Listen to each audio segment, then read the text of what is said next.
suami kepada karya jiran saya Jalan Kebangsaan yang mana Puan Siti pun ada hadir pada hari itu.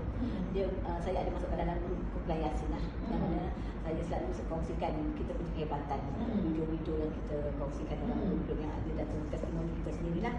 Jadi dia kat situ terus je lah, dia kata sabar ya, kau hantar kat rumah akak, abayan kau yang nak kena potong kaki 5 hari bulan ni. Jadi dia kata boleh ke kalau abayan kau minum air? Boleh. Saya kongsi, saya hadiahkan kat dia. Lepas tu hari esoknya saya panggil Puan Siti datang kat dia, dan Puan Siti pun hadiahkan dia dengan AKG. Puan Siti pun cakap dengan dia, kalau kaki tu masih berbungkus tidak dibuka, dia akan tetap dia akan berair.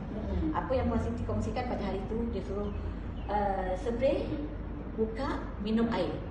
Sebelum tu saya dah bekalkan dia air lah. Saya cakap dulu ni yang sama juga macam Puan Siti.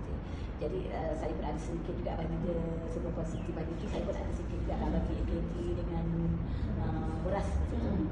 Jadi dia makan, dia minum air tu sebab selepas dia sebenarnya dia dah potong jari.